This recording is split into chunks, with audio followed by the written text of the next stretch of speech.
Bonjour à tous et bienvenue dans 360. Le 3 avril, un séisme de magnitude 7,4 a frappé Taïwan, causant la mort de 13 personnes.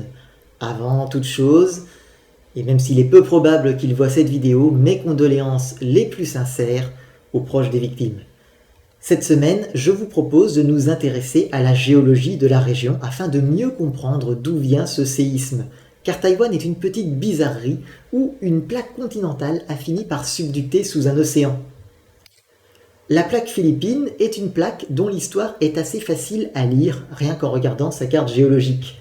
On a un bassin principal qui s'est ouvert donc en nord-sud, où on voit très bien l'enchaînement des différents segments d'ouverture.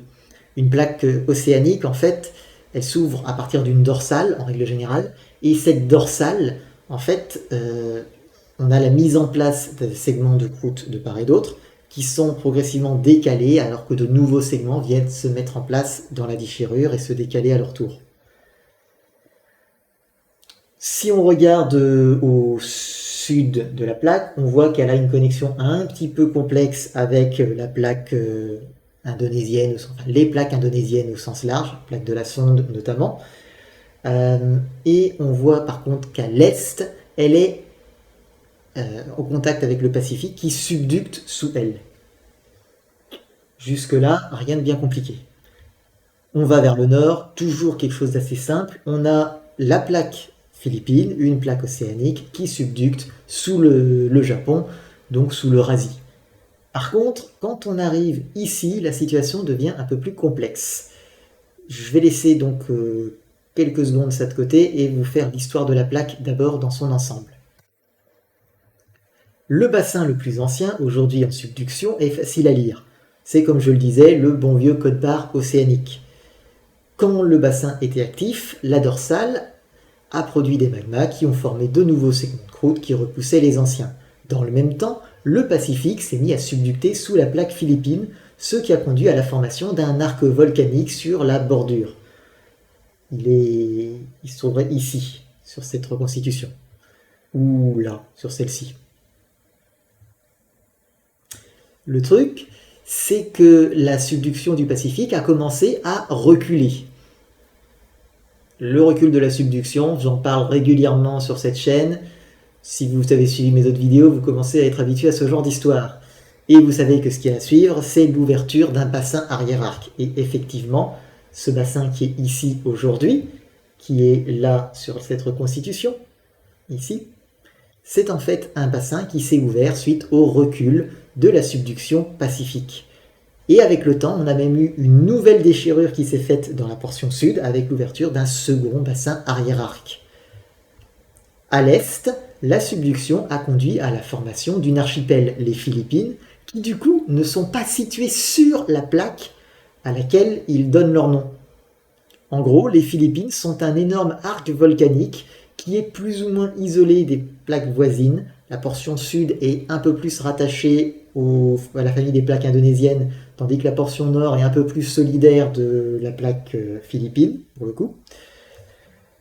Et donc cet arc peut quand même se comporter comme une entité un peu indépendante, d'où le fait que sur cette carte géologique-là, les auteurs aient choisi de l'entourer complètement avec des failles. Maintenant, pour comprendre l'histoire, je vais plutôt me focaliser sur cette carte qui se concentre sur les failles majeures. Et donc en l'occurrence, comme je le disais, la subduction principale des Philippines sous l'Indonésie, c'est ici. Et effectivement, donc là, la plaque philippine passe sous l'archipel philippine. Au nord, la subduction, il y en a un petit bout qui est présent, mais qui est quand même moins actif. Et ici, il n'y a plus vraiment de subduction.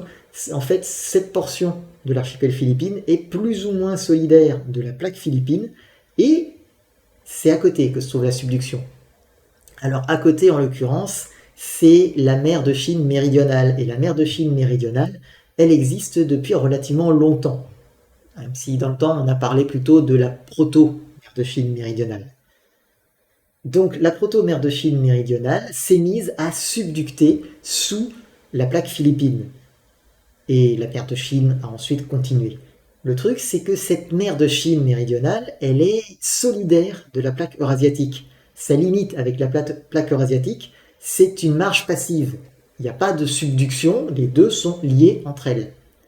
Donc, quand on a la portion est de la mer de Chine méridionale qui s'est retrouvée à être complètement subductée sous la plaque des Philippines, la plaque philippine s'est retrouvée au contact de l'Eurasie.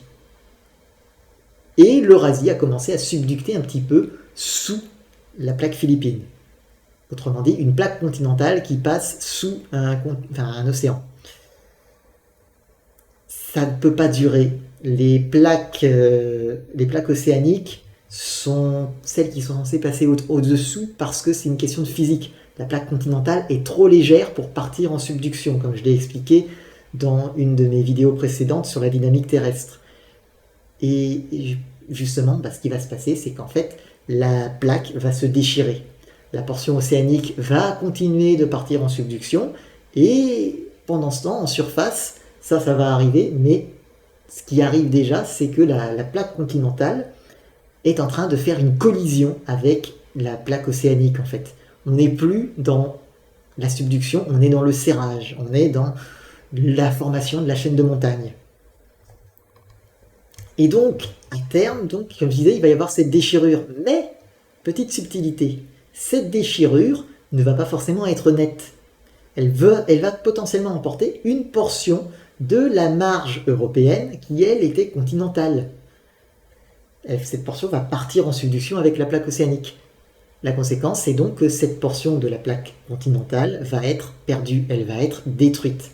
Et c'est pour ça que, globalement, on est à l'équilibre entre la création de croûtes continentales, essentiellement par les subductions, et la destruction de croûtes continentales, notamment par les subductions. Depuis des centaines de millions d'années, il n'y a pas tellement de variations sur la surface et le volume des plaques continentales, c'est plutôt stable. Et donc pour Taïwan, cette situation, ce qu'elle implique, c'est que vous avez au nord-est de la zone la plaque philippine qui est en subduction sous l'Eurasie, l'arc du Japon, une situation tout à fait normale.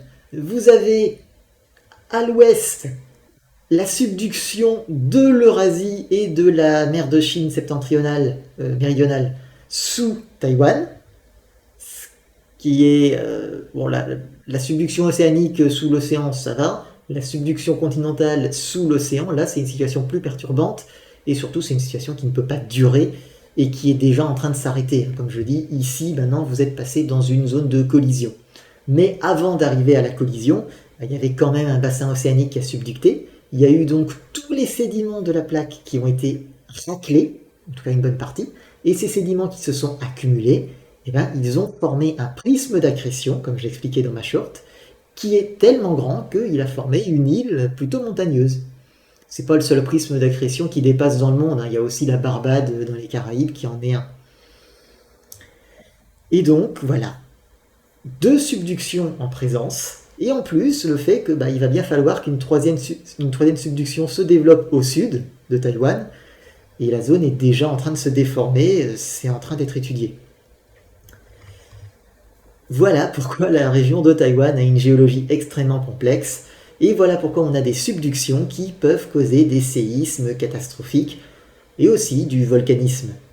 Bref, je vous mets en description le lien d'une vidéo de reconstruction du mouvement des plaques, ce sera sans doute plus facile qu'avec de simples images et moi qui parle, et comme toutes mes sources aussi d'ailleurs sont en lien dans la description. Ce sera tout pour aujourd'hui. Je vous dis à une prochaine fois, et d'ici là, puisse votre esprit demeurer vif et votre curiosité dénuée de toute limite.